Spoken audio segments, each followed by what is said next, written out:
6, 5, 4, 3, 2. Shalom Bapak Ibu Saudara yang kasih Tuhan. Shalom. Shalom. Ada sukacita amin di tempat ini. Amin. Haleluya. Kita bersyukur pada kasih Tuhan karena kita bisa berkumpul bersama-sama di tempat ini untuk kita kembali beribadah.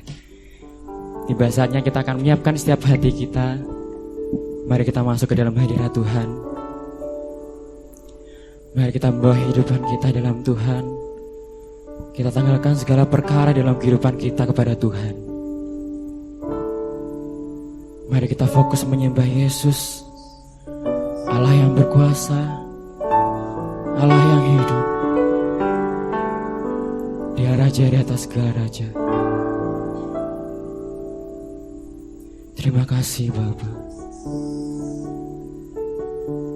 pagi yang indah ini Tuhan. Kami mau datang ke altar-Mu yang kudus, membawa setiap pujian-pujian penyembahan ini Tuhan Yesus. Ya Kau yang layak kami sembah Tuhan di tempat ini. Hanya Kau yang layak kami tinggikan Tuhan di tempat ini. Terima kasih Yesus. Bapakku datang menyembah-Mu di sini. Ku percayakan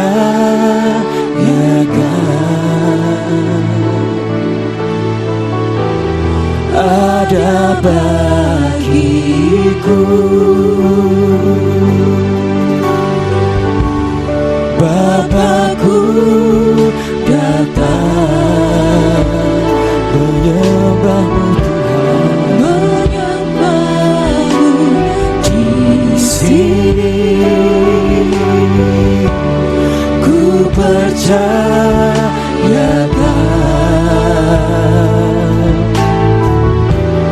ada bagiku. Tak usah ku takut, sebab Kau sertaku. Tak usah ku bimbang, Kau di dalamku. Tak usah ku cemas, Kau penghiburku. Saat ku lemah, Kau kuatku. Ku nyanyi haleluya,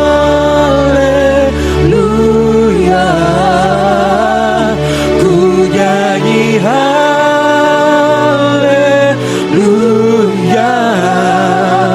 Sungguh Kau hebat, ajaib perkasa perbuatanmu. Ku nyanyi haleluya, haleluya. Ku nyanyi haleluya.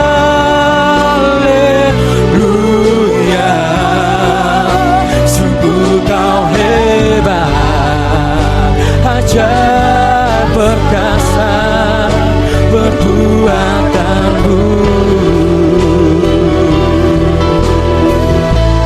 Di hidupku. Mari kita bangkit berdiri bersama-sama. Mari kita hormati dari tempat ini. Terima kasih Yesus.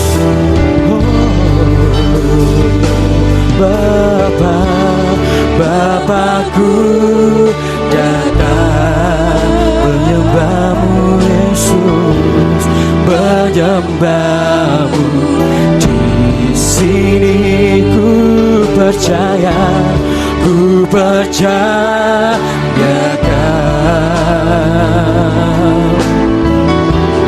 ada bagiku. Tak usah ku takut, sebab Kau sertaku. Tak usah ku bimbang, Kau di dalamku. Tak usah ku coba,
Hosena, Hosena,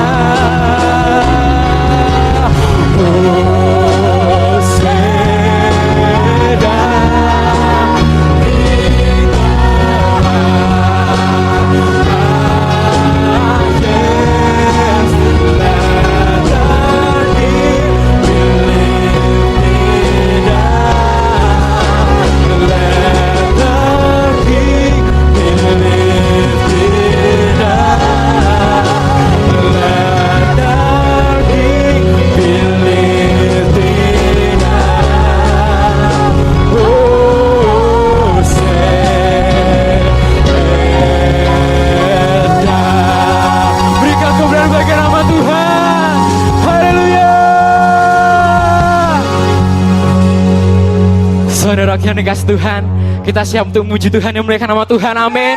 Mari berikan sorak-sorak kepada Tuhan, haleluya. Kita percaya Dia sumber kekuatan kita, amin. Dialah sumber pengharapan di dalam kehidupan kita, haleluya.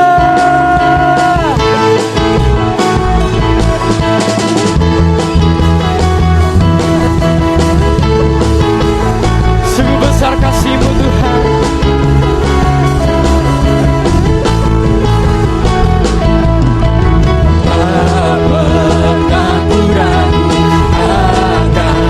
Kesetiaanmu pegang hidupku sepenuh jiwamu, yang hingga percaya untuk langkahku. Yesus, Yesus Kaulah Raja dalam hidupku, berkuasa berjaya untuk selamanya. Hanya Kau Tuhan, sumber kekuatan, kuasa berjuang, senantiasa denganmu Tuhan, bukan berjalan dari kemuliaan sampai kemuliaan selamanya.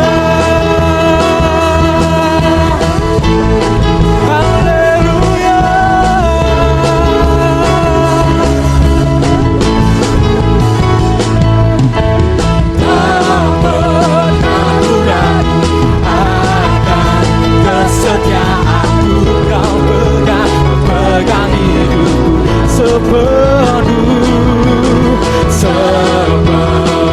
jiwaku, ya hingga percaya Kau tuntun langkahku. Yesus, Yesus Kaulah Raja dalam hidupku, berkuasa berjaya untuk selamanya. Yesus Kaulah Raja dalam hidupku, berkuasa berjaya untuk selamanya. Hanya Kau Tuhan, sumber kekuatan, kuasa-Mu tercurah bagiku senantiasa denganmu Tuhan, bukan berjalan dari kemuliaan sampai kemuliaan selamanya.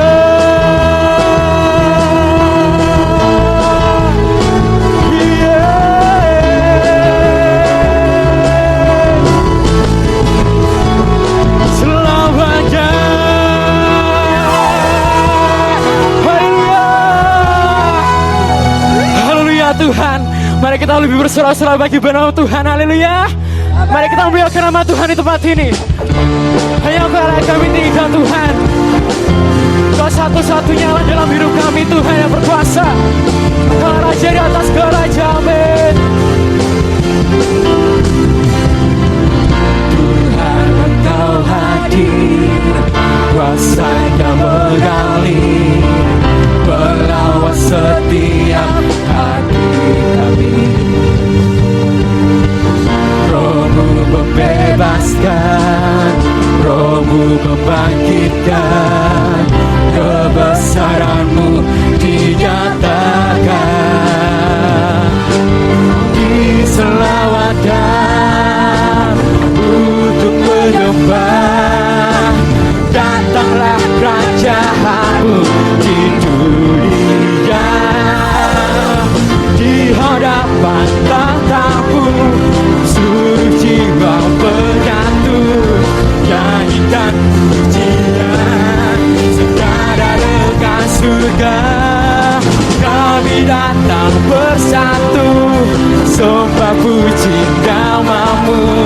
semesta bersuka bersama dengan surga.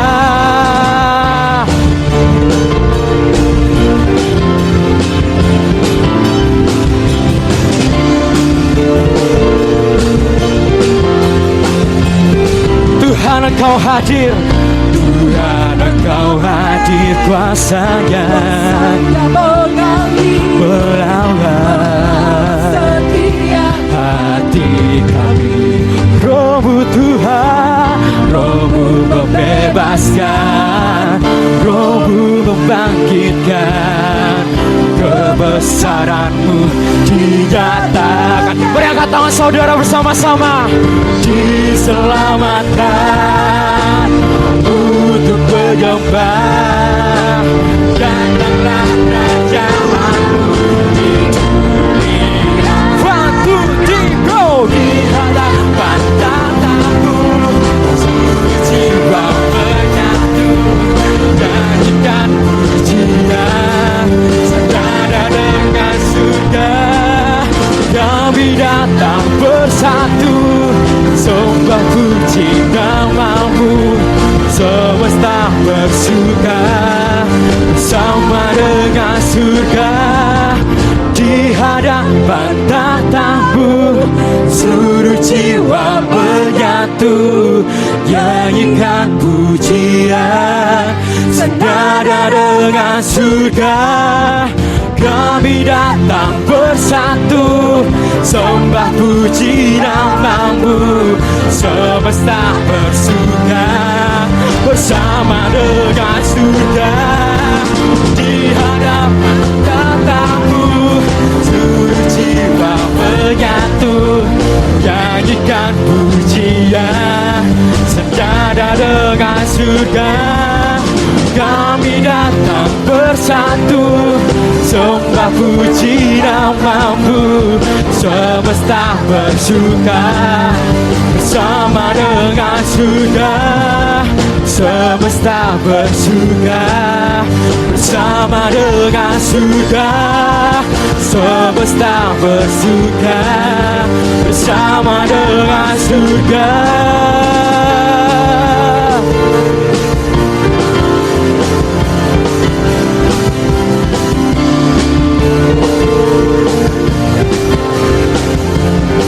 Haleluya, berikan kemuliaan firman Tuhan. Terima kasih Yesus, terima kasih Yesus. Hanya Engkau yang layak kami tinggikan Tuhan. Betapa besar kasih-Mu Tuhan yang kami rasakan Tuhan. Sungguh mulia Engkau Tuhan.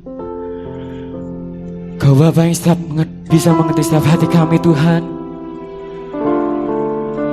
Kau Bapa yang mengasihi setiap kami Tuhan. Hanya Engkau lah harapan di dalam kehidupan kami Yesus. Kami gak bisa Tuhan berjalan tanpa Engkau Tuhan. Kami membutuhkan Engkau Tuhan dalam setiap musim kehidupan kami Yesus. Hanya Engkau yang layak kami percaya Tuhan. Hanya Engkau satu-satunya yang kami andalkan Tuhan. Terima kasih Yesus. Haleluya. Harapanku, kekuatanku hanyalah Yesus Tuhanku.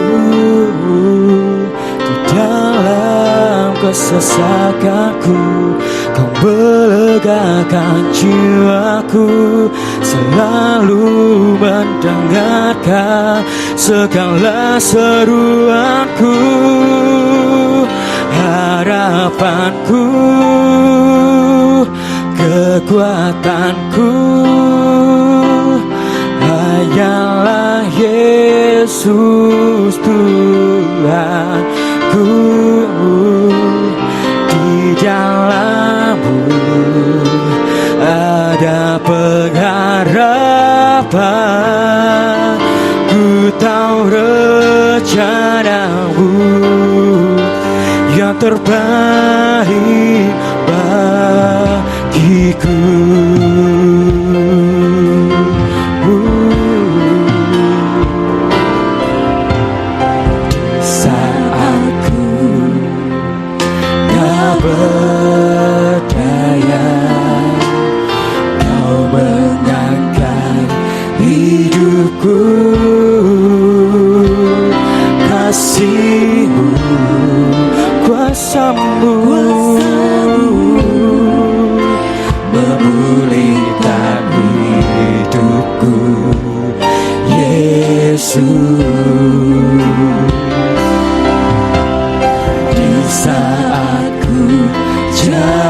darimu. Kau tak pernah tinggalkanku, hatiku berserah hanya padamu. Harapanku, harapanku, kekuatanku hanyalah Yesus Tuhanku. Di dalam kesesakanku Kau melegakan jiwaku, selalu mendengarkan segala seruanku. Harapanku, kekuatanku hanyalah Yesus Tuhanku. Di dalammu ada pengharapan, ku tahu rencanamu yang terbaik bagiku.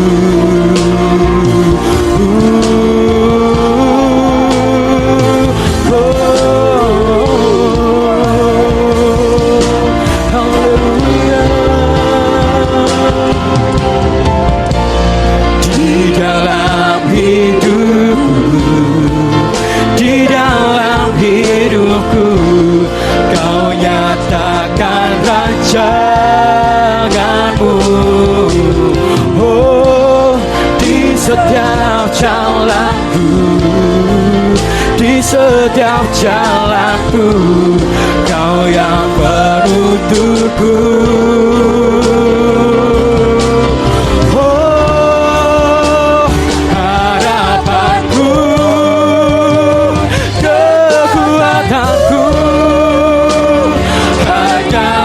Yesus Tuhanku, di dalam kesesakanku Kau melegakan jiwaku, selalu mendengarkan segala seruanku. Harapanku, kekuatanku hanyalah Yesus Tuhanku. Di dalammu ada pengharapan, ku tahu rencanamu yang terbaik bagiku. Ku tahu rencanamu yang terbaik bagiku. Ku tahu rencanamu yang terbaik bagiku.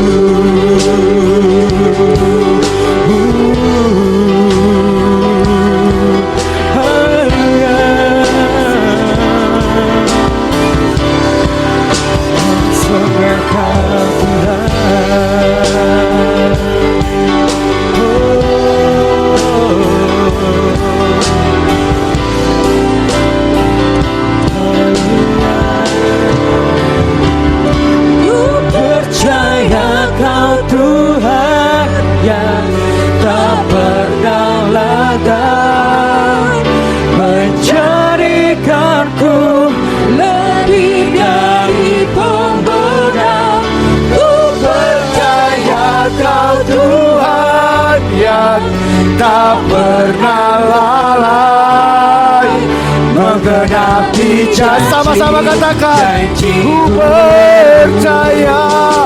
ku percaya Kau Tuhan yang tak pernah gagal, menjadikanku lebih dari pemenang. Ku percaya Kau Tuhan yang tak pernah lalai menggenapi janji-janji-Mu.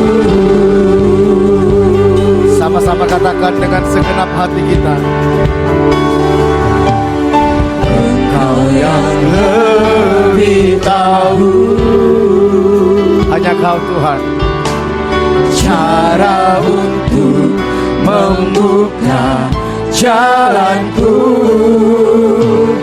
Engkau yang lebih mengerti cara untuk menolong hidupku. Sekali lagi katakan, Engkau yang lebih tahu. Dia Bapa yang tahu keberadaan kita. Dia tahu bagaimana caranya menolong setiap kita. Oh, Engkau yang lebih mengerti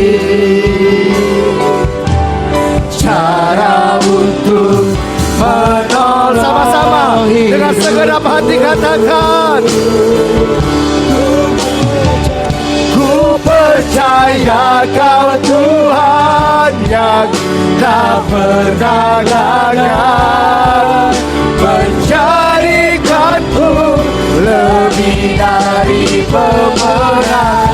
Ku percaya Kau Tuhan yang tak pernah lalai menggenapi janji. Ku percaya Kau Tuhan yang tak pernah gagal menjadikanku lebih dari pemenang. Ku percaya Kau Tuhan yang tak pernah lalai menggenapi janji, menggenapi janji-Mu, menggenapi janji, menggenapi janji-Mu, menggenapi janji-Mu.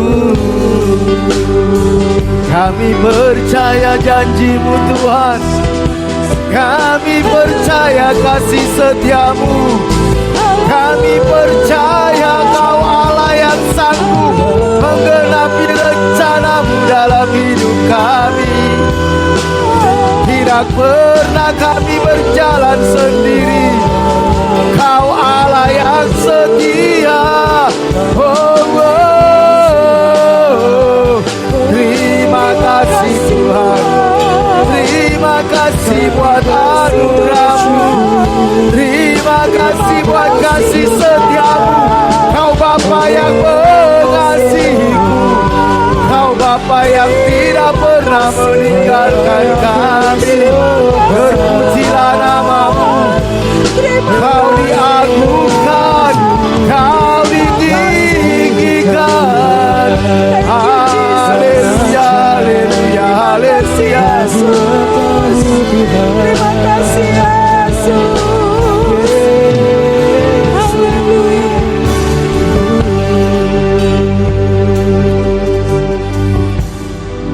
Kami bersyukur karena kami memiliki Bapa yang sangat mengasihi kami, yang tidak pernah meninggalkan kami.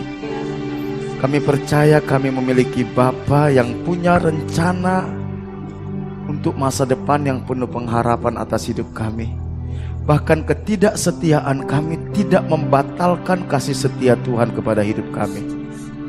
Apapun keberadaan kami saat ini, kami percaya Engkau mengasihi kami dan Engkau sanggup dan mau memulihkan kami. Kau tahu keberadaan setiap anak-anak-Mu Tuhan. Engkau tahu, Engkau mengerti, Kau ada bersama dengan kami. Pulihkan anak-anak-Mu Tuhan, pulihkan. Buka mata rohani kami untuk kami bisa melihat rencana-Mu dalam hidup kami.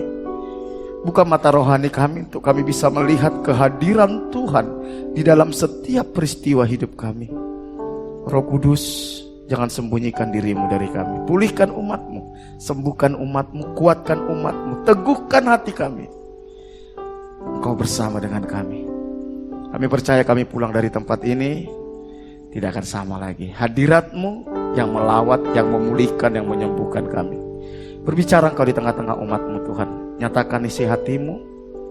Buka rahasia firman-Mu bagi kami untuk kami bisa mengerti kebenaran-Mu. Urapi hamba-Mu, urapi setiap kami. Lawat guru-guru sekolah minggu, lawat anak-anak sekolah minggu. Dan kuasa kegelapan, roh teritorial, tipu daya iblis, kami ikat, kami tawan, kami perintahkan keluar dari tempat ini di dalam nama Yesus. Roh Kudus, ambil alih, berotoritas penuhlah. Kami sambut firman-Mu dalam nama Tuhan Yesus, haleluya, amin. Silakan duduk Bapak Ibu Saudara yang dikasihi Tuhan. Shalom, salam, puji nama Tuhan. Saya percaya hadirat Tuhan di tengah-tengah kita sangat kuat. Dan saudara, selamat datang bagi Bapak Ibu Saudara yang baru pertama kali hadir. Ada Mas Noval berserta Ibu, selamat datang, selamat beribadah di dalam Gereja Kristen Perjanjian Baru. Masa depan cerah, kita bukan orang asing, kita semua satu keluarga di tempat ini, amin. Nanti kita bisa terus komunikasi dan setiap minggu kita ibadah di tempat ini. Ada kesan juga, nanti pemimpin kesan akan menghubungi Ibu. Bapak Ibu Saudara yang dikasihi Tuhan, lagu yang kita nyanyikan tadi, Harapanku itu karya anak-anak remaja kita. Yang membuat itu anak-anak remaja kita. Mereka waktu Natal kemarin, mereka mau memberi sesuatu buat Tuhan, mereka ciptakan sebuah lagu. Dan ketika saya dengar lagu ini, saudara, lagu ini luar biasa, saudara, sangat luar biasa. Dan saya percaya lagu ini akan memberkati banyak orang nanti, amin. Saya rindu satu saat kita akan ambil studio rekaman yang profesional.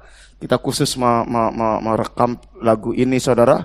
Dan saya percaya satu saat lagu ini akan booming, saudara. Karena baik itu liriknya, baik itu nadanya, itu alkitabiah sekali. Jadi lagu rohani itu sebenarnya ada cara membuat lagu rohani. Dan sangat luar biasa. Saudara coba nanti dengarkan lagi. Itu lagu sangat luar biasa dan pasti menguatkan banyak orang. Nanti saya akan coba potong, nanti itu saya akan bagikan kepada jemaat. Mari kita sebarkan itu. Saya setiap dengar lagu itu, saya sangat diberkati. Karena lagu itu merupakan perjalanan hidup dari anak-anak remaja kita. Pengalaman perjalanan hidup mereka yang berat, yang sulit, di mana mereka harus bergantung sama Tuhan. Lahirlah lagu itu, saudara. Jadi lagu itu bukan karena kepintaran orang, tapi pengalaman hidup yang dijadikan sebuah lagu. Makanya ketika saya dengar lagu itu, saya bilang ini lagu luar biasa. Saya bilang sama anak-anak, saya harap ke depan akan muncul lagu-lagu baru, muncul. Kita boleh gereja kecil, jemaat gak banyak, fasilitas kita sangat terbatas, cuman handphone, saudara. Tapi saya percaya bagi Tuhan tidak sulit untuk memakai kita walaupun dengan fasilitas yang sangat minim, amin. Tadi pagi saya bagi video di grup gereja kita, saudara. Sebuah gereja dari gedek, lantai tanah, saudara. Cuman peralatan, cuman satu keyboard, saudara. Tapi ketika mereka menyembah, rasanya sorga turun, saudara. Sorga turun. Saudara tahu, ketika umat Tuhan menyembah dengan segenap hati, Alkitab katakan Tuhan bertata di atas pujian penyembahan umatnya Israel. Ketika Tuhan bertata, saudara, Tuhan hadir melawat kita. Saudara enggak usah doa penyakitmu sembuh. Saudara enggak usah berjuang berhenti dosa. Dengan sendirinya engkau bisa berhenti dengan dosa itu, saudara. Yang memulihkan kita itu bukan cara-cara kita, bukan strategi-strategi kita, bukan hukuman-hukuman. Yang memulihkan kita adalah ketika engkau mengalami kasih Tuhan, engkau mengalami perjumpaan dengan Tuhan, hadirat Tuhan memenuhi hidupmu. Percayalah, semua yang tidak bisa kau lakukan, engkau bisa lakukan. Semua belenggu dosa yang kau nggak bisa lepaskan, engkau bisa lepaskan, saudara. Makanya sangat penting hadirat Tuhan. Makanya ambil setiap hari waktu menyembah Tuhan. Saya kapan hari ngomong sama anggota kesan kalau saya tidak salah. Saya bilang, buktikan perkataan saya ini. Engkau komitmen setiap hari punya waktu 1 jam saja berdoa dan menyembah Tuhan. Setiap hari. Dari hatimu engkau naikkan penyembahan, engkau naikkan kekaguman akan Tuhan. Hanya engkau dan Tuhan di ruang doamu menyembah. 3 bulan hidupmu berubah. Karena hadirat Tuhan itu mengubahkan, saudara. Wanita pendarahan 12 tahun, begitu dia mengalami secara pribadi hadirat Tuhan, Semua tabib nggak ada yang bisa menyembuhkan dia. Tapi ketika dia berjumpa dengan hadirat Tuhan, penyakitnya sembuh.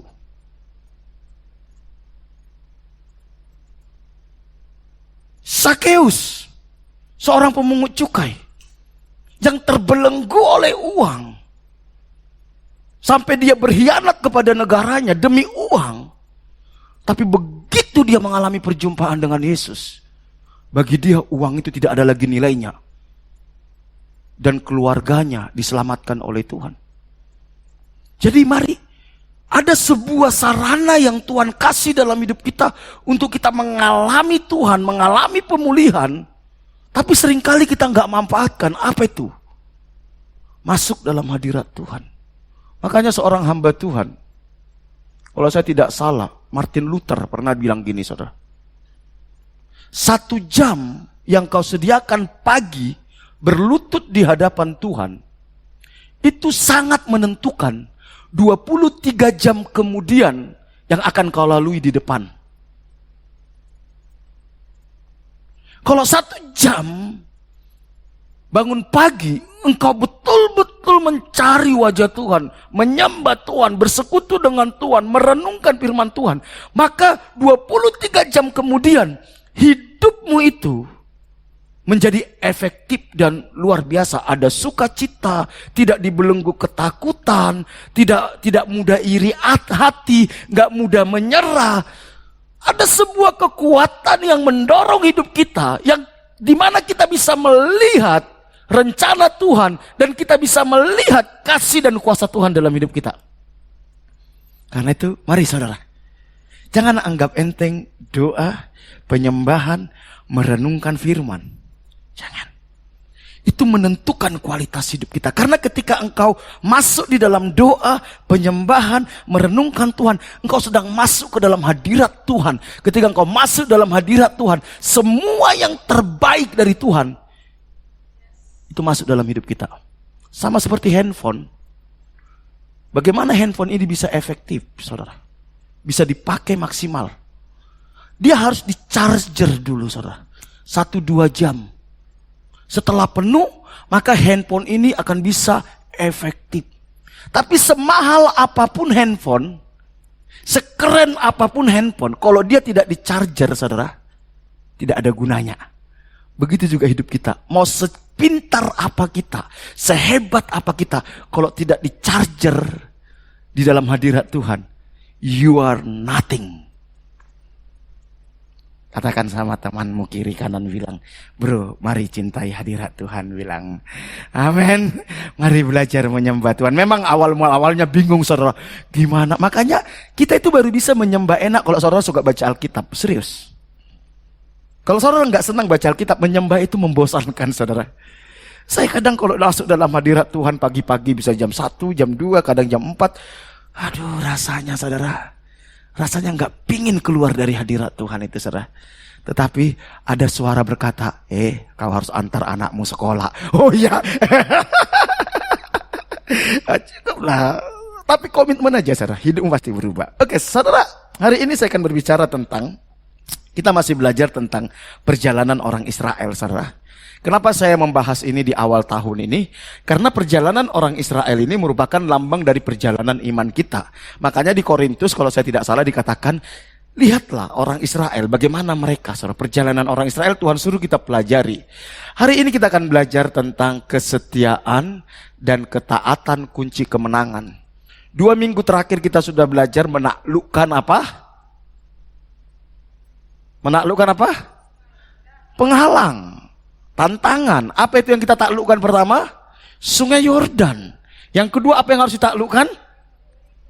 Tembok Yeriko. Orang Israel sudah berhasil menaklukkan Sungai Yordan, dan mereka sudah berhasil menaklukkan tembok Yeriko, dan sekarang mereka masuk ke kota Yeriko, dan mereka sudah menaklukkan kota Yeriko. Apalagi yang harus mereka lakukan? Karena di Kanaan itu kan ada beberapa suku, saudara, yang harus mereka kalahkan. Ada beberapa kota yang harus mereka taklukkan, saudara. Kita belajar bagaimana cara mereka menaklukkan. Ini berbicara apa, saudara? Perjalanan hidup kita ini, kalau kita ingin melihat rencana Tuhan digenapi dalam hidup kita, ada banyak hal yang harus kita taklukkan, saudara. Kelemahan-kelemahan kita, cara berpikir kita saudara, apalagi saudara, mungkin orang-orang yang ingin menghancurkan hidup kita, kuasa kegelapan, itu harus kita taklukkan. Baru kita bisa mendapatkan semua yang Tuhan janjikan dalam hidup kita. Kalau kita tidak mau menaklukkan itu, kita gak dapatkan tanah Kanaan. Banyak orang berpikir hanya duduk-duduk leha-leha dapat sesuatu dari Tuhan. Tidak. Tuhan izinkan tantangan, Tuhan izinkan kesulitan, Tuhan izinkan orang-orang yang memusuhi kita, yang membenci kita. Kita harus taklukkan semuanya itu supaya apa? Orang dunia bisa lihat ada Tuhan beserta kita. Ada kuasa Tuhan di dalam diri kita. Dan dunia memuliakan Tuhan. Itu tujuannya. Makanya kalau saudara kalah, jatuh bangun. Bukan cuma kita yang rugi, kerajaan sorga rugi. Tuhan tidak dimuliakan lewat hidup kita.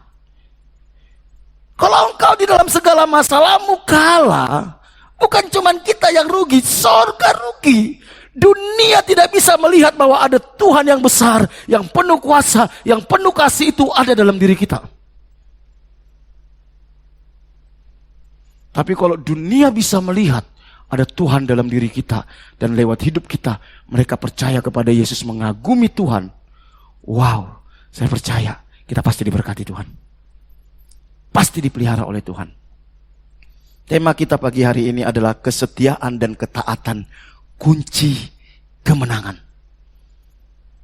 Di dalam segala hal, kesetiaan dan ketaatan, dua hal ini gak boleh saudara lepaskan. Begitu saudara kehilangan dua hal ini, setia dan taat, saudara tidak akan mendapatkan yang terbaik. Baik di perusahaan sama. Kalau saudara di sebuah perusahaan, kalau saudara nggak setia, nggak taat, nggak jadi apa-apa saudara. Di dalam keluarga, kalau saudara nggak setia, nggak taat sama firman Tuhan, istri nggak taat sama suami, berantakan. Dua ini penting saudara. Nggak boleh kita kehilangan dua hal ini saudara. Begitu engkau keluar dari dua hal ini, selesai hidup kita. Selesai. Kita akan belajar dari Yosua pasal 7 ayat 1 sampai 26. Tapi saya tidak akan bacakan semua. Nanti saudara kalau ada waktu, pasti ada waktu lah. Kalau niat. Saya kadang geli kalau orang ngomong gini saudara. Ayo pelayanan, ayo doa. Aduh kak, gak ada waktu. Gak ada waktu doa. Tapi main handphone punya waktu saudara. Buka Facebook punya waktu. Geli saya kalau dengar kadang ada orang bilang gak ada waktu. Aduh repot saudara. Saudara, Yosua pasal 7, saya akan baca mungkin sampai ayat 10 aja, nanti 13. Saudara, saya akan bacakan gini. Tetapi orang Israel berubah setia dengan, perhatikan. Tetapi orang Israel, dimulai gini. Berubah setia dengan mengambil barang-barang yang dikhususkan itu. Karena Akan bin Karmi bin Zabdi bin Zera dari suku Yehuda mengambil sesuatu dari barang-barang yang dikhususkan itu, lalu bangkitlah murka Tuhan terhadap Israel. Yosua menyuruh orang dari Yeriko ke Ai. Ai itu nama kota yang letaknya dekat Bet Awen di sebelah timur Betel. Dan berkata kepada mereka demikian, pergilah ke sana dan intailah negeri itu. Maka pergilah orang-orang itu ke sana dan mengintai kota Ai. Kemudian kembalilah mereka kepada Yosua dan berkata kepadanya, tidak usah seluruh bangsa pergi, biarlah hanya kira-kira 2 atau 3 ribu orang pergi untuk menggempur Ai itu. Janganlah kau susahkan seluruh bangsa itu dengan berjalan ke sana, sebab orang-orang di sana sedikit saja. Perhatikan, orang Israel ada 6 laki-lakinya yang dewasa 600.000 saudara. Laki-laki yang 20 tahun ke atas ada 600.000. Mereka mau menggempur kota Ai. Pengintai bilang gini, ngapain 600.000? Cukup 2.000 atau 3.000. Berarti saking kecilnya kota itu saudara. Maka berangkatlah kira-kira 3.000 orang dari bangsa itu ke sana. Tetapi mereka melarikan diri di hadapan orang Ai. Kita tahu orang Israel itu sepanjang 40 tahun mereka berjalan dari Mesir ke Kanaan, hidup dengan perang. Artinya mereka sudah terlatih perang, betul? Mereka sudah mengalahkan banyak suku, tetapi ketika menghadapi orang Ai yang cuma sedikit, mereka tumbang. Maka berangkatlah kira-kira 3.000 orang dari bangsa itu ke sana, tetapi mereka melarikan diri di depan orang-orang Ai. Sebab orang-orang Ai menewaskan kira-kira 36 orang dari mereka. Orang-orang Israel itu dikejar dari depan pintu gerbang kota itu sampai ke Sebrim dan dipukul kala di lereng. Lalu tawarlah hati bangsa itu amat sangat. Yosua mengoyahkan jubahnya dan sujudlah ia dengan mukanya sampai ke tanah di depan tabut Tuhan hingga petang, bersama dengan para tua-tua orang Israel sambil menaburkan debu di atas kepalanya. Ini ekspresi pertobatan, saudara. Orang Israel itu kalau bertobat dia sujud, dia ambil debu, dia buat di atas kepalanya, ekspresi penyesalan, saudara. Dan berkatalah Yosua, Tuhanku Allah, mengapa engkau menyuruh bangsa ini menyeberang sungai Yordan, supaya kami diserahkan kepada orang Amori untuk dibinasakan? Lebih baik kalau kami putuskan tadinya untuk tinggal di seberang sungai Yordan itu, yaitu di timur sungai Yordan. Oh Tuhan, apakah yang akan kukatakan setelah orang-orang Israel lari menyeberangi musuhnya? Perhatikan, yang diperhatikan Yosua gini, Tuhan, apa kata dunia kalau kami dikejar-kejar musuh, kami selama ini selalu menang? Apa kata dunia bahwa Tuhan sudah meninggalkan kami? Saudara, kalau engkau kalah dalam pergumulanmu, pernahkah gak kau berpikir gini, Tuhan, bukankah engkau akan malu kalau saya kalah? Apa kata dunia anak Tuhan jatuh bangun dalam dosa? Apa kata dunia kalau anak Tuhan selalu jatuh bangun? Itulah yang dipikirkan Yosua. Masa kami bangsa yang besar kalah hanya dengan orang suku Ai, kota Ai? Bagaimana nanti orang-orang mengatakannya? Wah, Yosua ini betul-betul menjaga martabatnya Tuhan, saudara. Apabila hal itu terdengar oleh orang Kanaan dan seluruh penduduk negeri ini, maka mereka akan mengepung kami dan melenyapkan nama kami dari bumi. Dan apakah yang akan kulakukan untuk memulihkan namamu yang besar? Nama Tuhan yang dia jaga, saudara. Jadi kalau engkau jatuh bangun dalam dosa dan engkau tenang-tenang saja, engkau tidak menjaga nama Tuhan, saudara. Engkau enggak tahu bahwa dunia itu sedang menyoroti kita. Lalu berfirmanlah Tuhan kepada Yosua, bangunlah, mengapa engkau sujud demikian? Orang Israel telah berbuat dosa, mereka melanggar perjanjianku. Perhatikan, melanggar perjanjianku yang kuperintahkan kepada mereka. Mereka mengambil sesuatu dari barang-barang yang dikhususkan itu, mereka mencurinya, mereka menyembunyikannya, dan mereka menaruhnya di antara barang-barangnya. Sebab itu orang Israel tidak dapat bertahan menghadapi musuhnya. Mereka membelakangi musuhnya sebab mereka itu pun dikhususkan untuk ditumpas. Aku tidak akan menyertai kamu lagi jika barang-barang yang dikhususkan itu tidak kamu punahkan dari tengah-tengahmu. Bangunlah, kuduskanlah bangsa itu dan katakan, kuduskanlah dirimu untuk esok hari, sebab demikian firman Tuhan Allah Israel.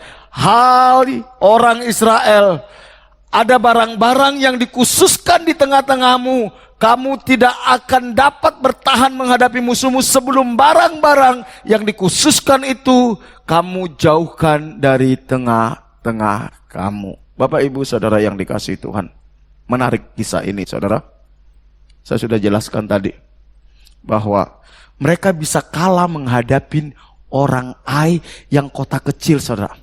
Setelah orang Israel menguasai kota Yeriko, saudara, mereka bisa menguasai kota Yeriko, mereka akan menaklukkan kota Ai. Yosua mengutus pengintai. Ada beberapa pengintai yang dia utus. Coba kamu lihat gimana sih kekuatan orang Ai itu. Gimana sih kira-kira kita butuh berapa orang akan menyerang mereka. Artinya Yosua pun tidak sembarangan saudara. Dia punya strategi saudara.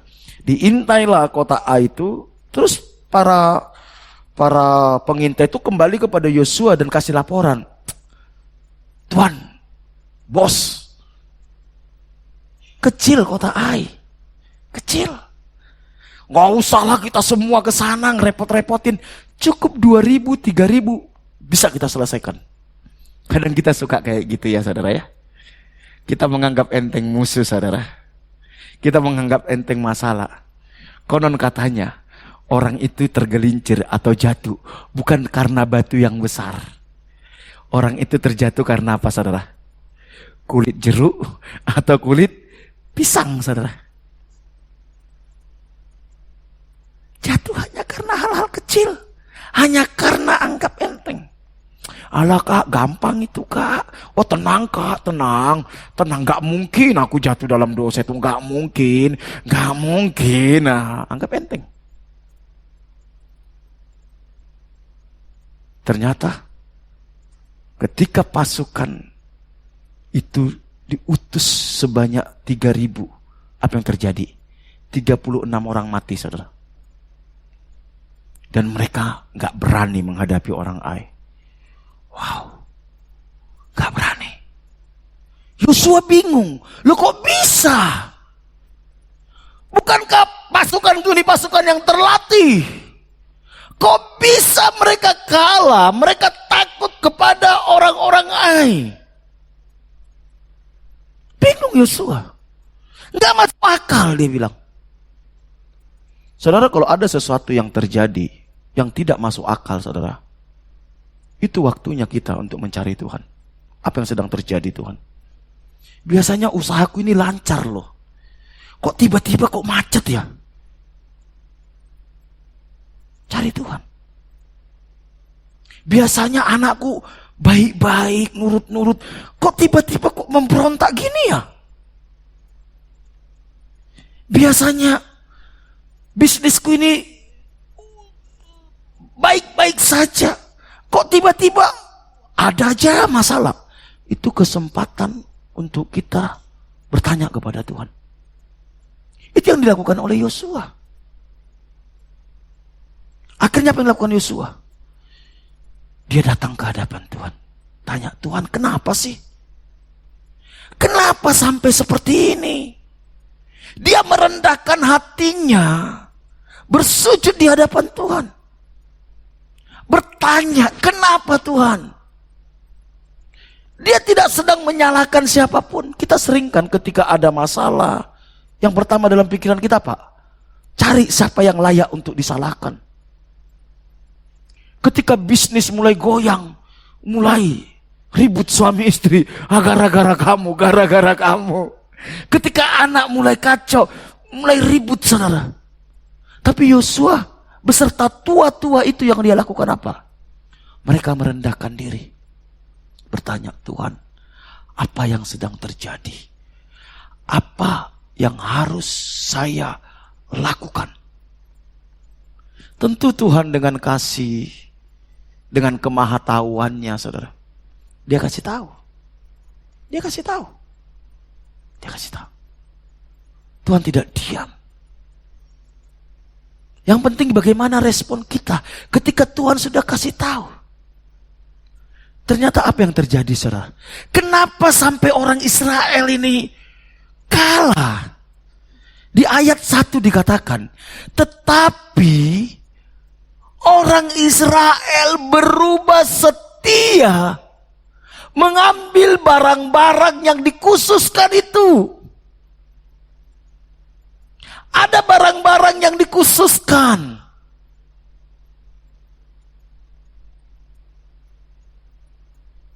Yang tidak boleh diambil.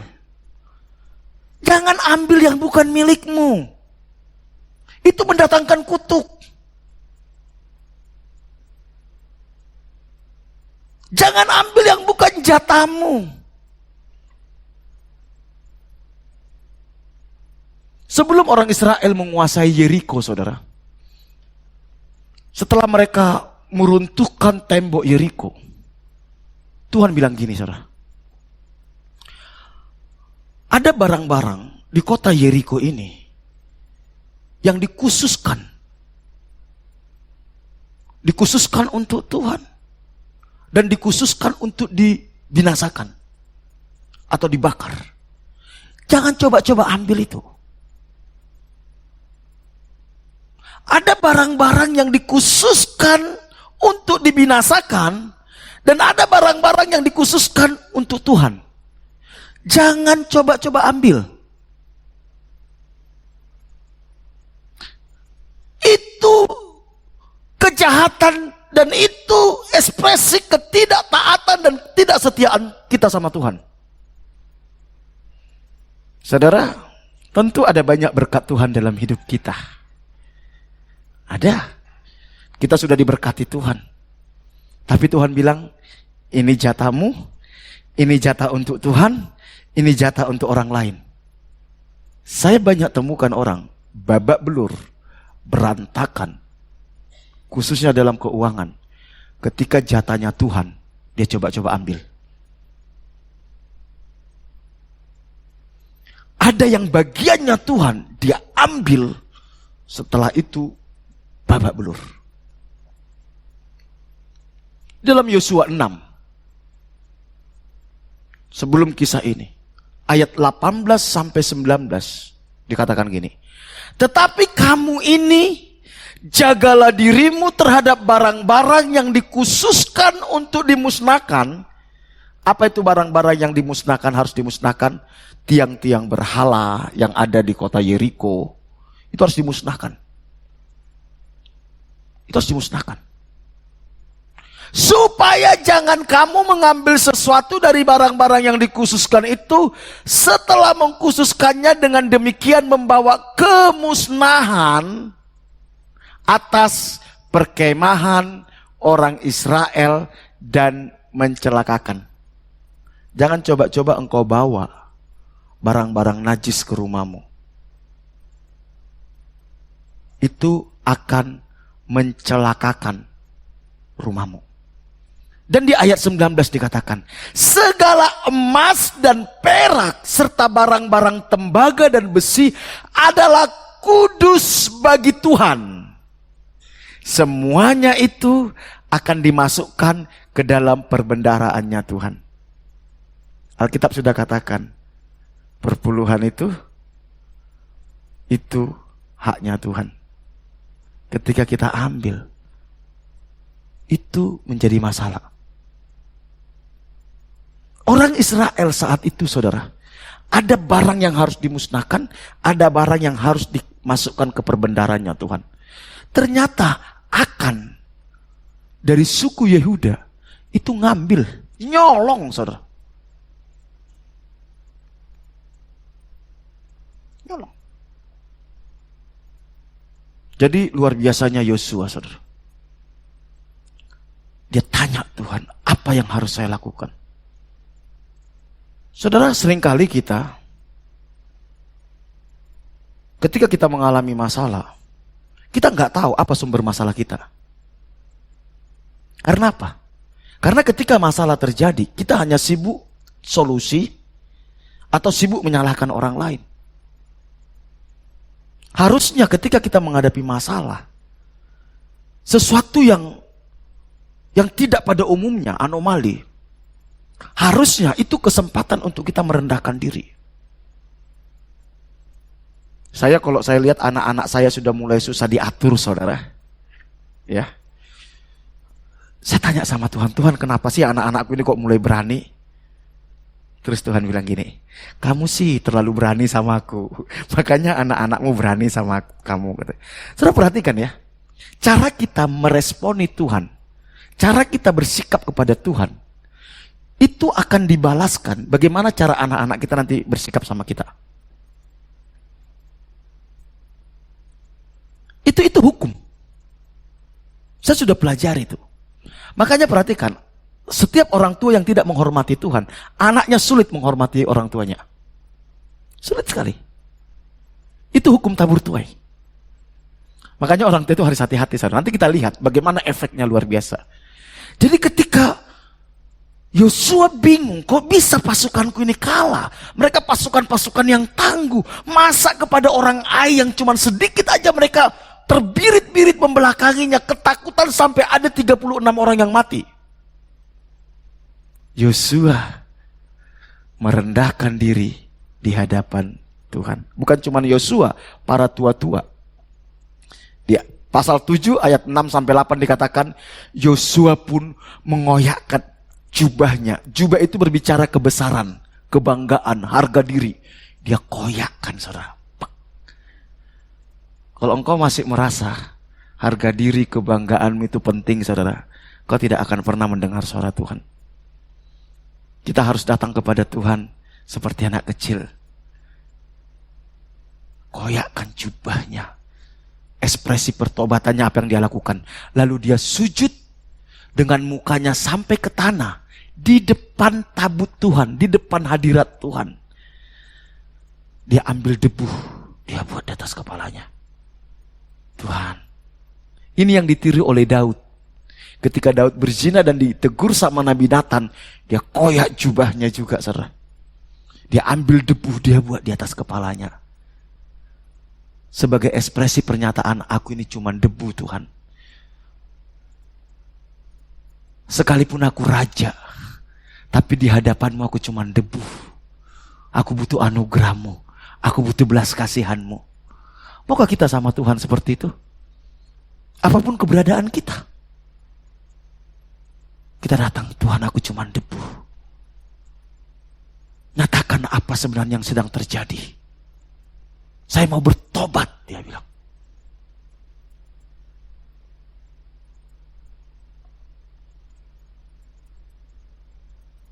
Saudaraku, sikap ini perlu kita bangun. Kalau engkau mengalami hal-hal yang sulit, gak usah iri hati sama orang lain. Gak usah salahkan siapapun. Percayalah keadilan Tuhan itu sempurna. Yang perlu kita lakukan adalah, sorry ini ada lalat ganggu ini. Dia semoga itu bukan utusan kuasa kegelapan. Aduh, ada aja saudara ya. Lagi serius-serius diganggu sama dia. Saudara, mari kita bangun ini. Rendahkan diri di hadapan Tuhan. Ke depan gak mudah. Jangan andalkan kekuatanmu. Ketika kau menghadapi tantangan, kesulitan, masalah, hal-hal yang kau merasa tidak mampu, gak usah buru-buru cari jalan keluar.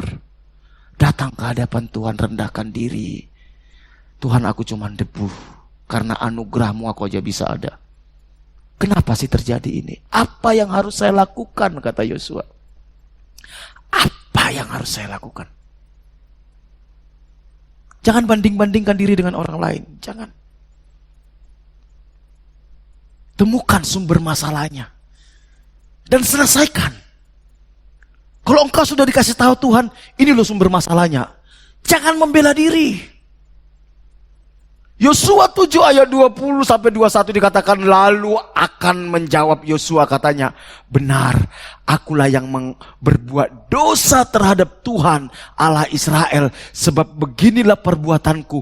Aku melihat di antara barang-barang jarahan itu jubah yang indah buatan Sinear dan 200 sikal perak dan sebatang emas yang 50 sikal beratnya. Aku mengingininya, maka ku ambil semuanya itu, disembunyikan di dalam kemahku di dalam tanah, dan perak itu dibawa sekali. Ternyata barang yang dikhususkan hanya untuk Tuhan dia colong. Bayangkan, punya Tuhan aja dia colong, saudara. Jangan ketawa, saudara pun sering lakukan itu. Tuhan, perpuluhanku ini 300 juta Tuhan. Tuhan, enak banget pendetanya 300 juta. 10 juta aja cukup ya Tuhan. Mbok colong, saudara.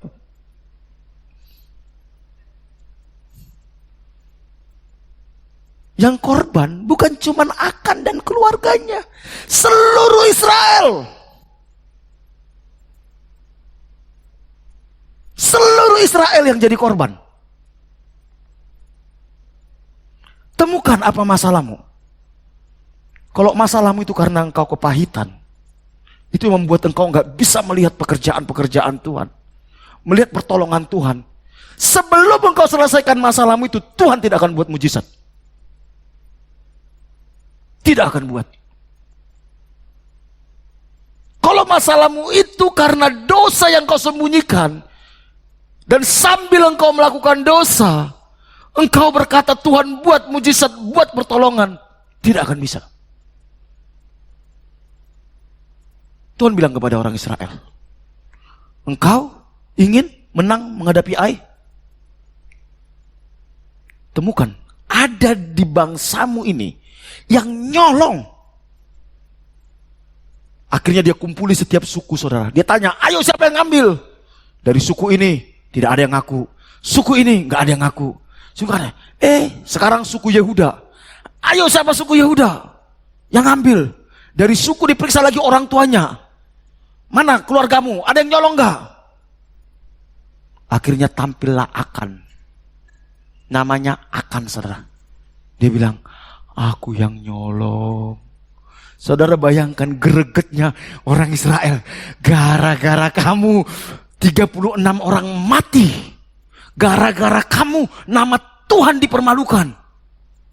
Jadi saudara, kalau saudara hidup dalam dosa ya, jangan anggap enteng, saudara. Itu dampaknya itu kemana-mana. Minimal ke keluargamu. Temukan. Kita gak bisa tetap kompromi sama dosa, tapi kita minta mujizat Tuhan. Gak mungkin. Saudara nanti bisa pelajari Yosua 7 ayat 10 sampai 23 itu. Bagaimana Yosua men-screening satu-satu setiap suku Israel. Dari sukunya, terus bapak-bapaknya ditanyain satu-satu, saudara. Sampai ketemu ternyata dari suku Yehuda. Ada yang mengambil barang yang harus dikhususkan untuk Tuhan. Apa yang dilakukan Yosua? Selesaikan. Selesaikan. Dan cara penyelesaiannya sadis, saudara. Sadis. Di ayat 24 sampai 25 dikatakan, kemudian Yosua beserta seluruh Israel mengambil Akan bin Serah, nama bapaknya Serah, saudara. Dan perak, jubah, dan emas sebatang itu, anak-anaknya, perhatikan, bukan cuma Akan yang dibawa, anak-anaknya juga. Yang laki-laki dan perempuan, bukan cuma anak-anaknya, lembunya, keledainya, kambing dombanya, kemahnya dan segala kepunyaannya, lalu semuanya itu dibawa ke lembah Akor. Berkatalah Yosua, seperti engkau mencelakakan kami, maka Tuhan pun mencelakakan engkau pada hari ini. Lalu seluruh Israel melontari dia dengan batu. Semuanya itu dibakar dengan api dan dilempari dengan batu. Ketika Akan tidak setia kepada Tuhan, bermain-main dengan Tuhan, semua hartanya disikat sama Tuhan. Anak-anaknya juga disikat sama Tuhan. Lembu-lembunya disikat, sak kemah-kemahnya disikat. Berapa banyak kita temukan orang dulunya hidupnya sederhana, biasa, diberkati Tuhan, sungguh-sungguh dikasihi Tuhan. Semakin dia diberkati, semakin kaya, pengaruhnya banyak. Bapaknya mulai main-main dengan Tuhan, selingkuh.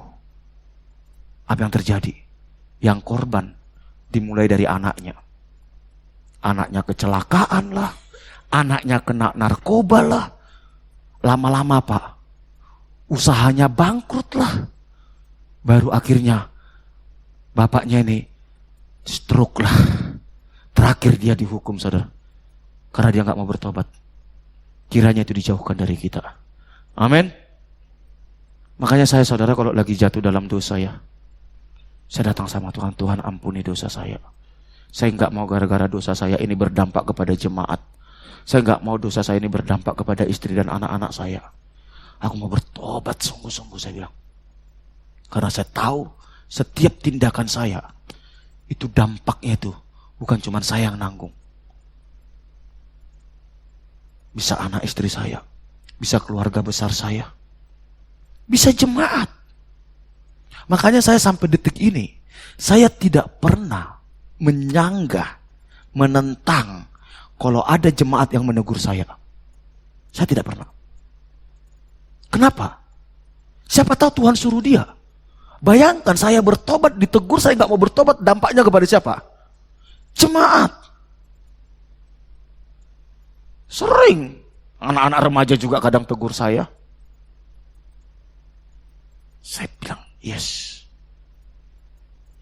Mari saudaraku, selesaikan tuh. Apa masalahmu? Urusanmu dengan Tuhan selesaikan. Supaya apa? Kita diberkati. Supaya kita diberkati. Supaya kita bisa melihat pekerjaan-pekerjaan Tuhan yang dahsyat itu.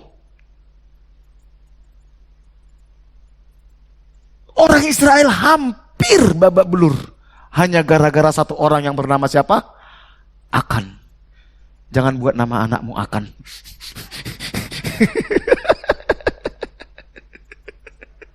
Sumber masalah. Aduh, saya juga bayangkan saudara. Coba saudara kepikir enggak? 36 pahlawan-pahlawan yang gagah perkasa itu yang mati. Bayangkan bagaimana gregetnya istri dan anak-anaknya ketika melihat Akan. Gara-gara kau bapakku mati, ditimpuk paling keras saudara. Loh, betul gak saudara? Yang celaka kadang kita gini saudara. Kita yang berbuat dosa, khususnya bapak-bapak nih. Bapak-bapak itu jarang salah saudara. Dia yang berbuat salah. Yang disalahkan siapa? Anak istri. Tambah gak karu-karuan saudara. Bapak-bapak jangan senyum-senyum. Sama kita. Mari kita belajar saudara ya. Saya paling takut saudara. Setiap hari saya bilang, Tuhan, kalau ada dosaku, ojo sampai dosaku ini berdampak kepada jemaatku, saya bilang. Sak nih jemaatku, saya bilang. Kesimpulannya.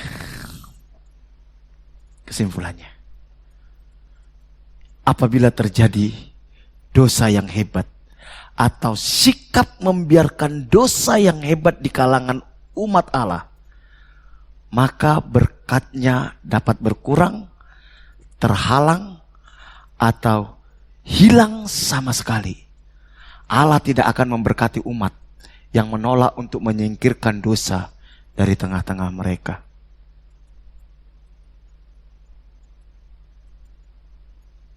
Tuhan tidak kompromi dengan dosa, saudara. Karena Tuhan tidak kompromi dengan dosa, Yesus harus turun dari sorga. Dia yang adalah Tuhan turun menjadi manusia yang hina, disalibkan.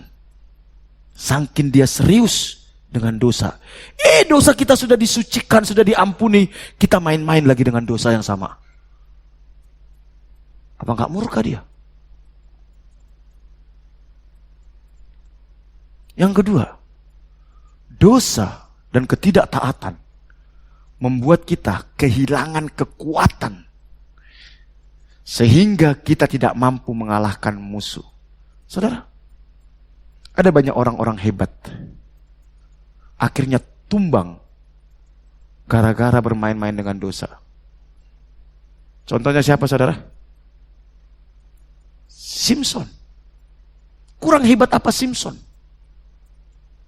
Singa aja dia tangkap, dia patahkan rahangnya saudara.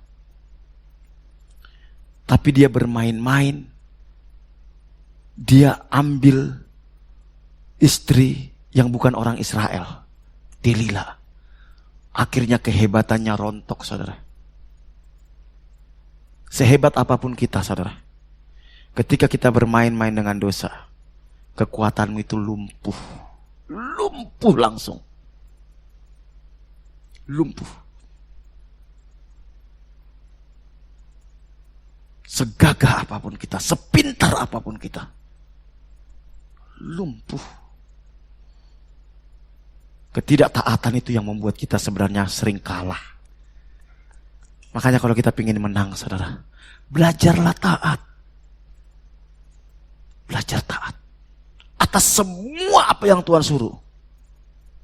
Kadang kita ini suka taat kalau itu menguntungkan kita. Kalau tidak menguntungkan kita, kita nggak taat, saudara. Ketika saudara nggak taat, saudara, itu menguras tenaga kita. Saya pernah bagi gini, saudara. Saya tahu ini teori ini masih apa, saudara ya? Sorry. Teori ini masih dicari, saudara, kebenarannya. Gini. Saudara pernah nggak bayangkan, iblis itu makhluk hidup nggak? Iblis itu makhluk hidup nggak? Halo? Makhluk hidup toh? Oke. Berarti kalau dia makhluk hidup, dia butuh energi untuk makan nggak? Semua makhluk hidup butuh energi. Betul? Betul nggak? Semua makhluk hidup butuh energi. Saudara pernah berpikir nggak dari mana energinya iblis? Kenapa dia masih hidup? Hah? Iblis itu roh loh. Dan dia butuh energi. Kenapa dia bisa bertahan hidup? Semua makhluk hidup butuh energi. Perhatikan ini. Kenapa dia bisa hidup? Ketika saudara dan saya itu bermain-main dengan dosa, ada sebuah energi yang keluar dari hidupmu. Energi yang keluar dari hidup kita inilah yang disedot sama iblis menjadi kekuatan bagi dia.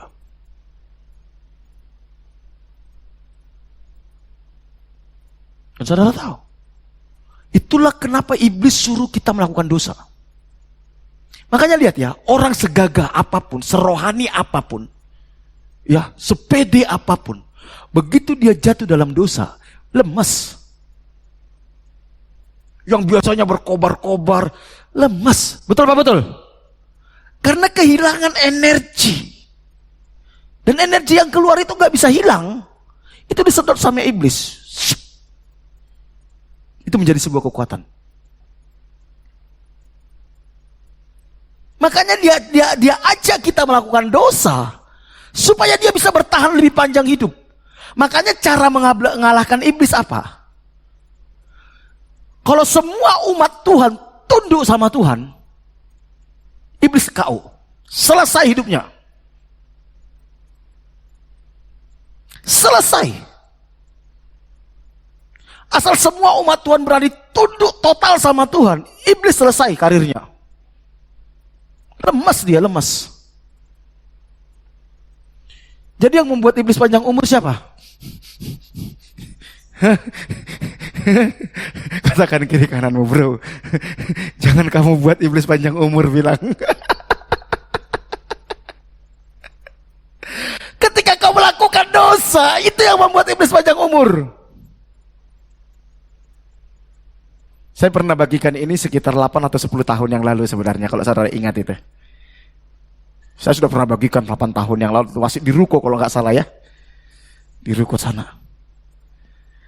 Itu yang membuat iblis panjang umur. Makanya semakin engkau jatuh dalam dosa, ide-idemu tentang Tuhan, tentang panggilan, tentang apa semua, buyar.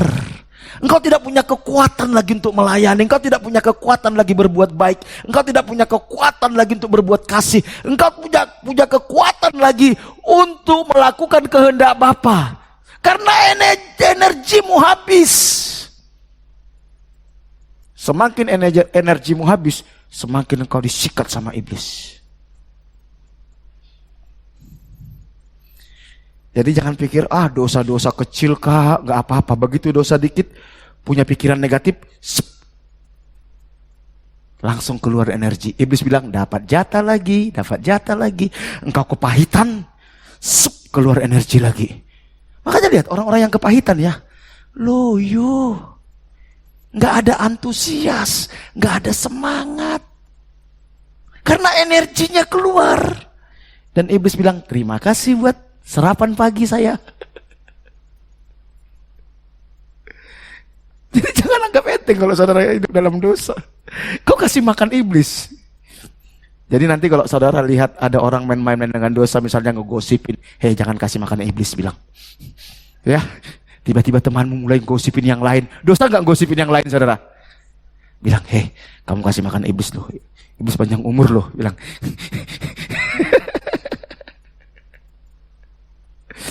Oke. Yang ketiga, saudara. Membiarkan keluarga kita melakukan dosa merupakan bagian dari dosa tersebut. Allah menghukum keluarga Akan karena jelas tersirat dalam kisah ini bahwa mereka mengetahui dosa yang dibuat Akan dan mereka menutupinya. Engkau tahu anakmu main-main dengan dosa, engkau diam aja, engkau tidak tegur, engkau pun bagian dari dosa itu.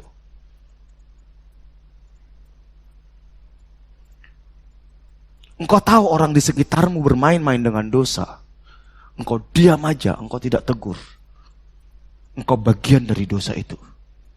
Ketika Tuhan hukum dia, engkau pun akan dihukum Tuhan. Makanya saya kadang sebagai hamba Tuhan gak mudah, saudara ya. Ketika saya tahu jemaat main-main dengan dosa, ditegur nanti tersinggung, kepahitan. Kalau dia kepahitan, iblis tambah lemu. Tapi dia main-main dengan dosa juga, iblis lemu. Repot, saudara. Saudara, mari kita belajar. Tentu menegurnya harus dengan kasih. Alkitab katakan menegur dengan kasih. Menegur bukan untuk mempermalukan. Bukan. Kalau engkau menegur untuk mempermalukan tujuanmu, kau pun sedang kasih makan iblis. Berarti kamu berdosa juga. Harus dengan kasih.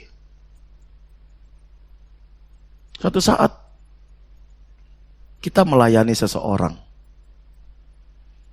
Dan orang ini terindikasi gay. Gay. Gimana cara menegurnya? Belum tentu dia bisa terima. Kita doa. Butuh setengah tahun.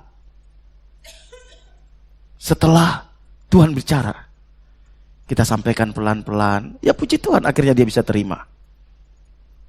Dan dia berubah.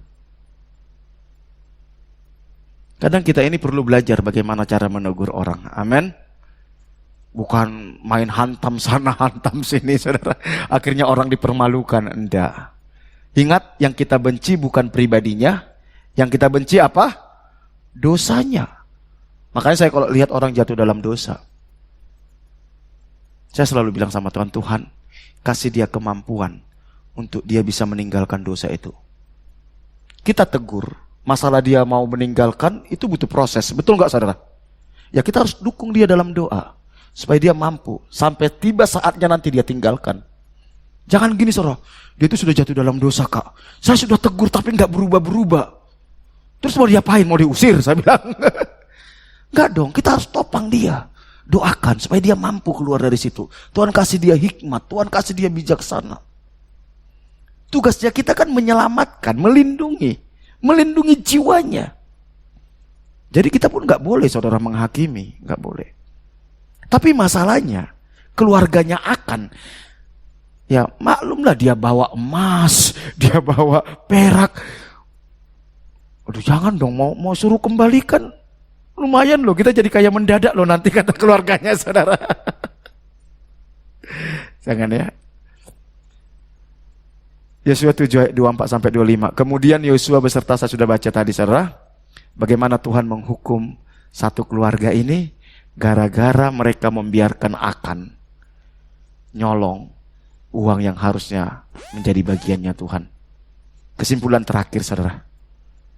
Kesimpulan terakhir. Murka Tuhan hanya surut saat dosa dibereskan, saudara.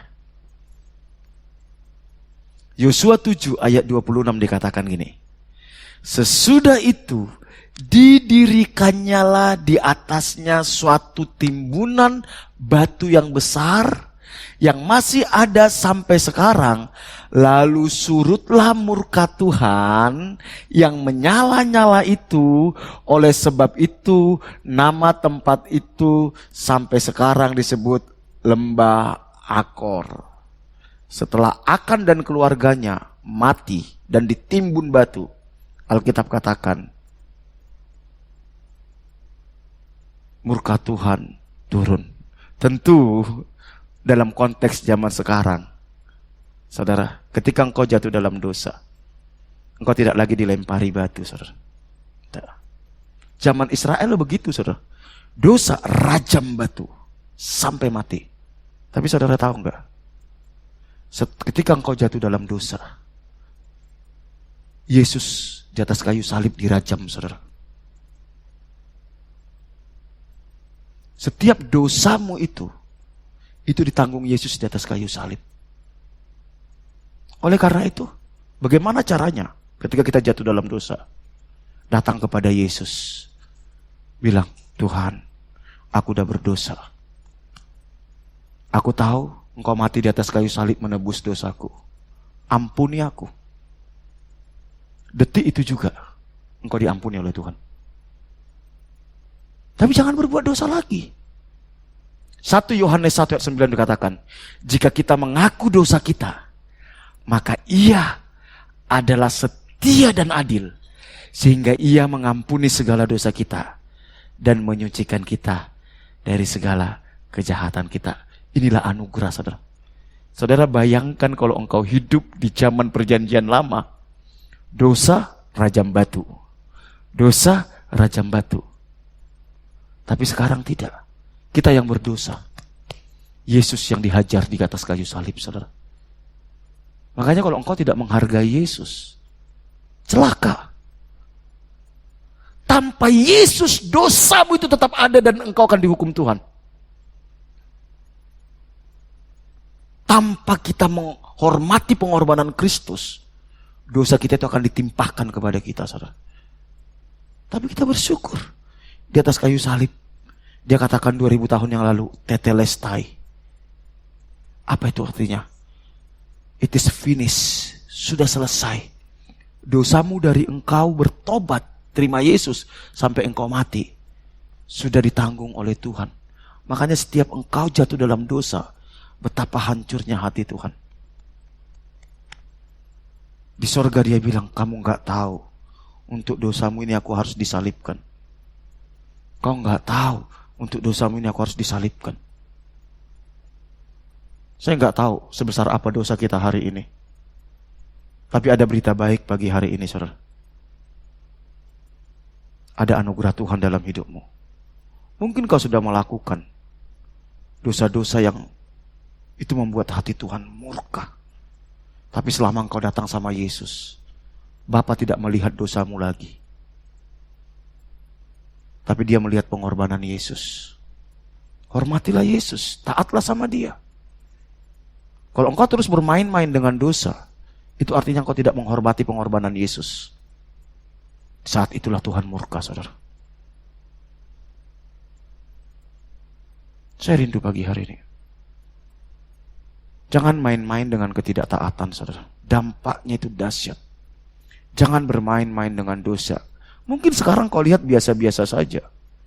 Tapi ke belakangnya itu, saudara, ngeri, saudara. Ngeri. Daud, orang yang sangat mengasihi Tuhan. Suatu saat dia bermain-main dengan dosa. Dia berzina dengan siapa? Batseba. Bukan cuma berzina. Dia merencanakan bagaimana membunuh suaminya Batseba, yaitu Uria. Benar, dia bunuh. Dia buat strategi supaya Uria mati. Untungnya Daud saat itu, ketika dia ditegur Nabi Nathan, saudara, dia tidak bilang, kamu ini, aku ini raja loh. Kamu berani negur aku raja. Kamu gak tahu kalau saya bunuh kamu sekarang bisa, kata Daud. Bisa memang dia lakukan. Tapi untungnya Daud, saudara, apa yang dia lakukan Daud?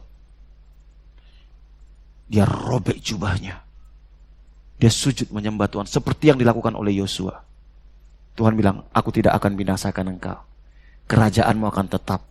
Tetapi ingat, konsekuensinya ada nggak? Ada. Anaknya Daud babak belur. Daud dikejar-kejar Absalom mau dibunuh. Anaknya yang satu memperkosa anaknya yang lain. Jangan kita pikir Daud nggak menanggung konsekuensi. Ngeri konsekuensi yang ditanggung oleh Daud atas dosanya. Walaupun Tuhan ampuni dia. Ketika engkau bermain-main dengan dosa, mungkin dosamu diampuni Tuhan, engkau tetap masuk surga. Tapi bisnismu babak belur. Anak-anakmu babak belur. Istrimu dibawa wewek gombel. Itu konsekuensi. Tuhan ampuni, Tuhan ampuni. Ketika engkau datang sama Tuhan, pasti Tuhan ampuni. Tapi dampaknya nggak main-main, saudara. Mari saudaraku yang dikasihi Tuhan. Tuhan mengasihi kita. Tuhan sangat mengasihi kita. Mari kita belajar taat dan setia kepada Tuhan. Taat. Kita akan melihat kemenangan demi kemenangan. Kalau saudara pelajari nanti selanjutnya, akhirnya setelah mereka akan dibunuh, mereka menaklukkan kota Ai dengan gampang, saudara. Gampang diporak-porandakan Ai. Dan Israel tetap berjaya. Mari kita bangkit berdiri ya.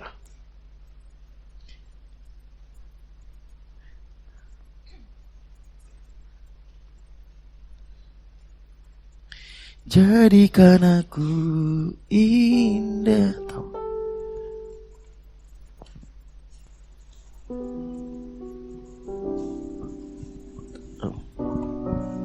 Yesus.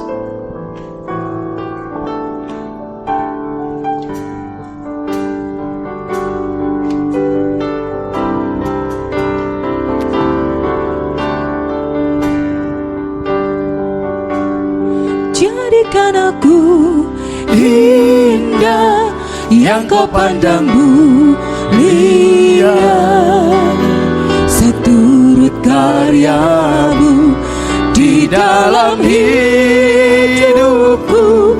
Ajarku berharap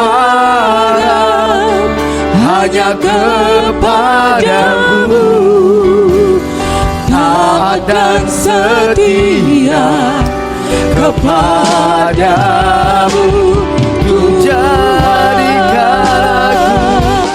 Jadikan aku indah yang kau pandang mulia, seturut karyamu di dalam hidupku. Ajarku berharap hanya kepadamu, taat dan setia kepadamu. Sekali lagi katakan, jadikan aku indah yang kau pandang mulia, ya Tuhan, seturut karyamu di dalam hidupku. Ajarku berharap hanya kepadamu, taat dan setia, taat dan setia, taat dan setia, taat dan setia kepadamu, Tuhan. Bapak Ibu Saudara yang dikasihi Tuhan, Alkitab katakan, kita ini orang-orang yang lebih dari pemenang. Tuhan tebus kita, bukan supaya kita jatuh bangun kalah, bukan. Tuhan ciptakan kita menjadi orang-orang yang pemenang. Apapun pergumulan, kesulitan, tantangan yang kau hadapi, percayalah Tuhan sudah sediakan kemenangan. Tapi kenapa kita sering gagal, kita sering jatuh, kita kalah? Kita kompromi dengan dosa sehingga kita tidak punya kekuatan, kita punya kemampuan untuk mengalahkan itu. Kita mengandalkan kekuatan kita. Tahukah saudara, ketika engkau kalah, bukan cuma dampaknya ke kita, dampaknya kepada kerajaan Allah.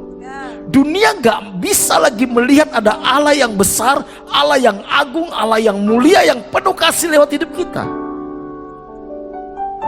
Mari kita komitmen mulai hari ini, mau berkata, Tuhan, aku mau lewat hidupku namamu dimuliakan. Orang bisa melihat bahwa aku punya Allah yang berkuasa, aku punya Allah yang hebat, aku punya Allah yang setia, aku punya Allah yang tidak pernah meninggalkan aku. Kapan mereka akan katakan itu?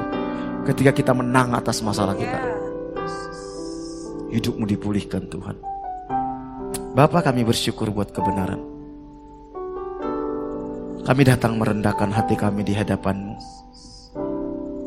menyadari bahwa kami sesungguhnya hanyalah debu, tapi karena anugerah-Mu Engkau angkat kami menjadi anak-anak-Mu. Ampuni kami kalau kami selama ini bermain-main dengan dosa, dan itu berdampak terhadap hidup kami, berdampak terhadap keluarga kami, bahkan berdampak kepada orang lain, kepada pekerjaan kami. Ampuni kami Tuhan, ampuni kami, sucikan kami Tuhan, sucikan kami, tahirkan kami dengan darah Yesus. Pulihkan umat-Mu Tuhan, beri kami hati yang taat dan setia, hati yang mau dengar-dengar akan Engkau. Dan kami percaya semua yang terbaik Kau sudah sediakan bagi kami. Kemenangan demi kemenangan itu Kau sudah sediakan bagi kami. Terima kasih. Kami bersyukur buat firman-Mu ini. Materaikan firman-Mu ini dalam nama Tuhan Yesus.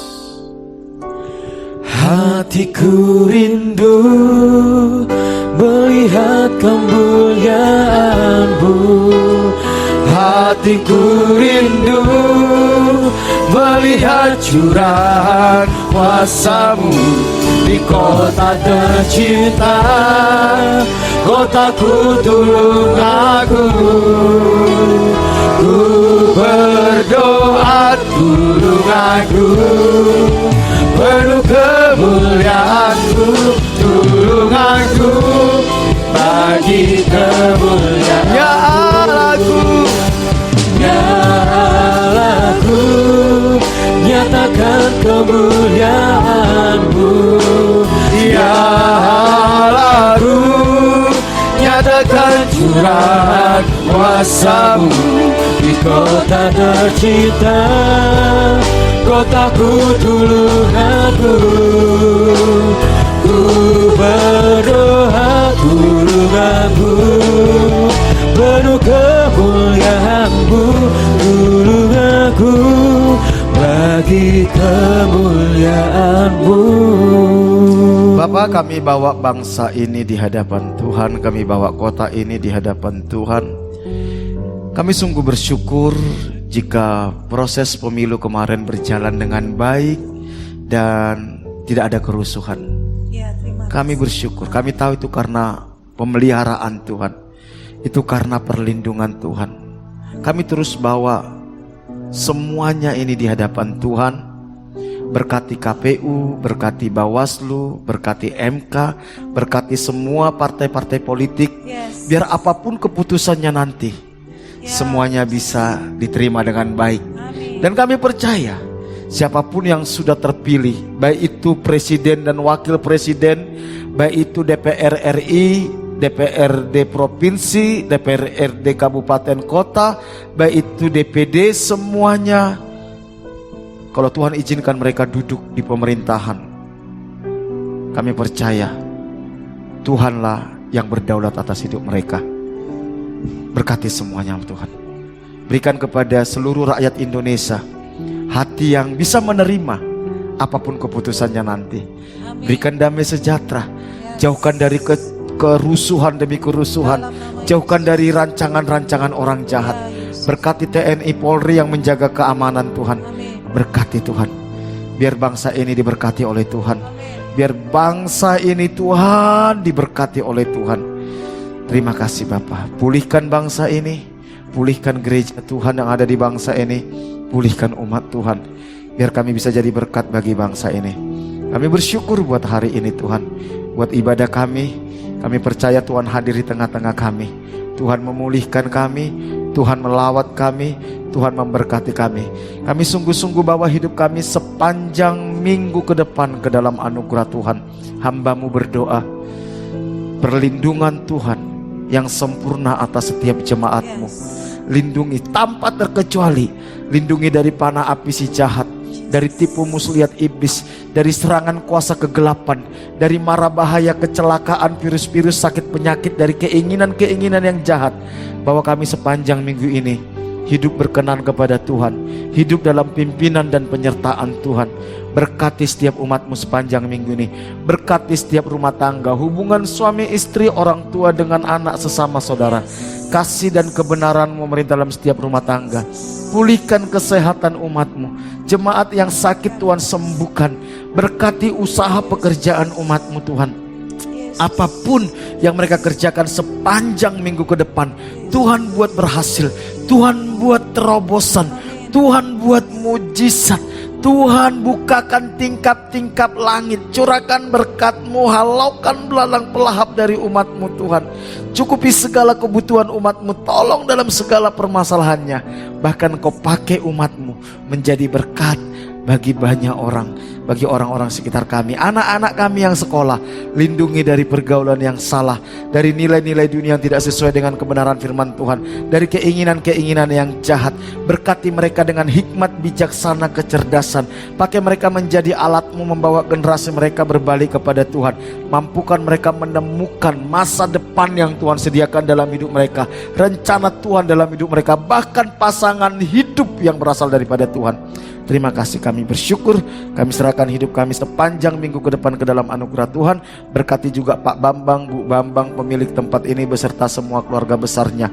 Lindungi mereka dari panah api si jahat, dari tipu muslihat iblis, dari serangan kuasa kegelapan, dari mara bahaya, kecelakaan, virus-virus, sakit penyakit, dari keinginan-keinginan yang jahat. Bahwa mereka bertumbuh di dalam pengenalan yang benar akan Tuhan, mengasihi Tuhan, menghormati Tuhan, takut dan gentar akan Tuhan, hidup benar di hadapan Tuhan. Berkati rumah tangga, hubungan suami istri, hubungan mereka dengan anak cucu menantu. Kasih dan kebenaran-Mu memerintah dalam rumah tangga mereka. Pulihkan kesehatan mereka, anak cucu menantu, semua keluarga besarnya. Mengasihi Tuhan, menghormati Tuhan, takut dan gentar akan Tuhan, hidup benar di hadapan Tuhan. Berkati semua perusahaan yang Tuhan percayakan kepada mereka dimanapun berada. Sepanjang minggu ini Tuhan buat berhasil, Tuhan buat terobosan, Tuhan buat mujizat, Tuhan buka jalan atas masalahnya. Berikan hikmat, ide, kreativitas, takut akan Tuhan kepada semua karyawannya. Berkati semua karyawannya, berkati Barat ini sepanjang minggu ini. Kami bersyukur buat ibadah kami karena Tuhan mengasihi kami. Mari jemaat yang dikasih Tuhan, kita angkat tangan kita. Jemaat yang dikasih Tuhan, Tuhan mengasihi kita, Tuhan ada beserta dengan kita, Dia tidak pernah meninggalkan kita. Karena itu jangan takut, pulanglah, terimalah berkat daripada Allah Bapa. Diberkatilah engkau pada waktu masuk, diberkatilah engkau pada waktu keluar, diberkatilah adonanmu, diberkatilah buah kandunganmu, hasil tanganmu. Apapun yang kau kerjakan dengan tanganmu, Tuhan akan buat berhasil. Diberkati engkau di kota, di desa, di gunung, kemanapun kau pergi, tanda-tanda ajaib menyertai engkau.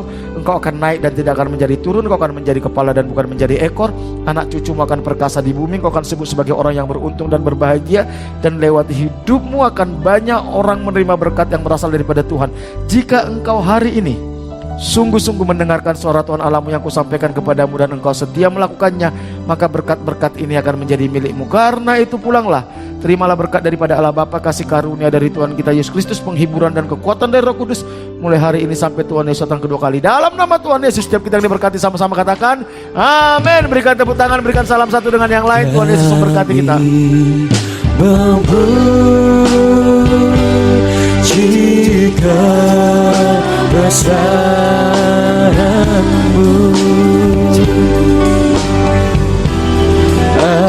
ajaib Tuhan,